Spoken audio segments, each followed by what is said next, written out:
बहुत समय पहले की बात है। एक साधक था, नाम था निर्मल। न तो वह बहुत ज्ञानी था, न ही कोई तपस्वी, लेकिन उसका हृदय माँ काली के लिए इतना पवित्र और प्रेममय था कि वह दिन रात माँ को पुकारता रहता। एक दिन उसने व्रत लिया कि जब तक माँ उसे दर्शन नहीं देंगी वह भोजन नहीं करेगा। दिन बीते, रातें बीतीं, शरीर क्षीण होने लगा, पर वह माँ को पुकारता रहा।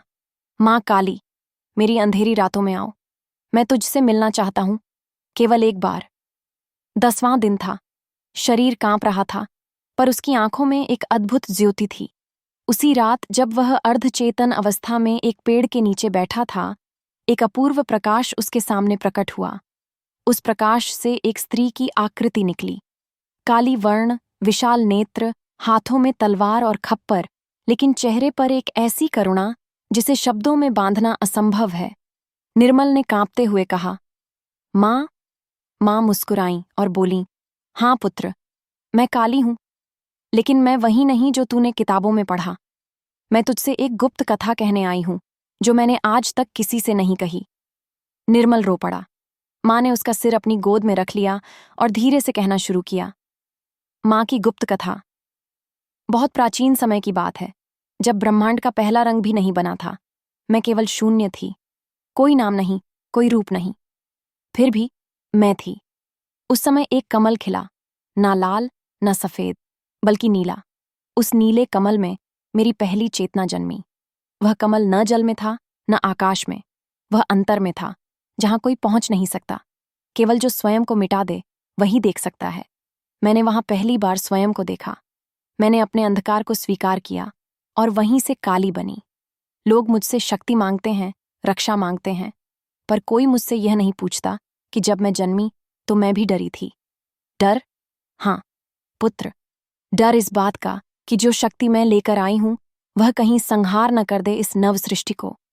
तब ब्रह्मा मेरे पास आए और बोले, तुम अंधकार हो, लेकिन बिना अंधकार के कोई प्रकाश नहीं जलेगा। जाओ, जगत को संतुलन दो।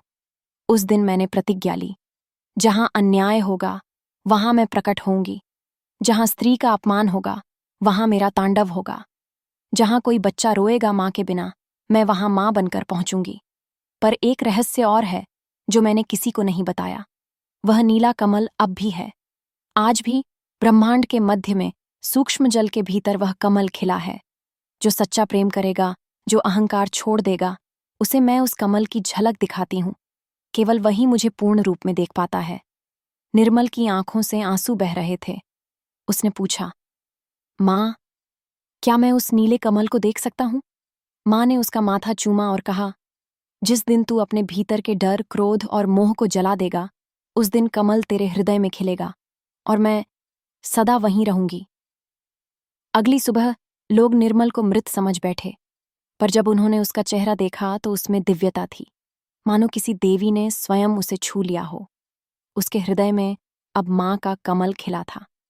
यह कहानी कोई कल्पना नहीं, यह माँ काली की दी हुई सत्य कथा है, जो उन्होंने अपने सबसे सरल और सच्चे भक्त को स्वप्न में सुनाई। जो इस कथा को विश्वास से पढ़ेगा, माँ उसके हृदय में भी वह नीला कमल खिला देंगी। उस रात के बाद निर्मल बदल गया। न वह पहले जैसा शरीर रहा, न मन। वह गांव शहर छोड़कर हिमालय की एक निर्जन गुफा में चला गया, जहां कोई पहुंच नहीं सकता था। वहां वह केवल माँ काली के नाम का जाप करता रहा।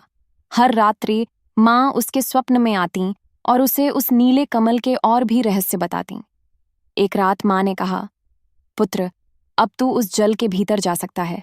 आज मैं तुझे उस नीले कमल के गर्भ में ले जाऊंगी, जहां ब्रह्मांड की पहली ध्वनि और अंतिम मौन दोनों एक साथ मौजूद हैं। तैयार हो जा। निर्मल ने आंखें बंद कीं। अगले ही क्षण वह स्वयं को एक अपार, चमकते हुए जल में तैरते देखता है। वह जल ठंडा नहीं था, न गर्म। वह ऐसा था जैसे किसी माँ की कोख। वहां कोई दिशा नहीं थी, कोई समय नहीं, बस मौन था, और उस मौन के बीच एक नीला कमल धीरे धीरे खुल रहा था। माँ काली वहां थीं, पर अब वह वैसी नहीं दिख रही थीं जैसे चित्रों में होती हैं। अब वह एक तेजस्वी प्रकाश थीं, न स्त्री, न पुरुष, न भयावह, न सौम्य, बस एक असीम चेतना। उन्होंने कहा, निर्मल, हर मनुष्य के भीतर एक नीला कमल होता है, लेकिन लोग उसे खोजते बाहर हैं, मंदिरों में, मूर्तियों में, यज्ञों में, पर वो कमल हृदय में खिलता है, जब तू भीतर उतरता है। जिस दिन तू अपने भीतर के सभी मैं, अहम, ज्ञान, पहचान, पीड़ा सब जला देता है, उस दिन कमल स्वयं खिलता है। और कमल के बीच में क्या है जानना चाहता है?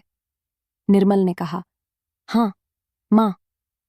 कमल का गर्भ जैसे ही माँ ने अपना हाथ उठाया, नीले कमल की पंखुड़ियां पूरी तरह खुल गईं और वहां बीच में एक आंख थी।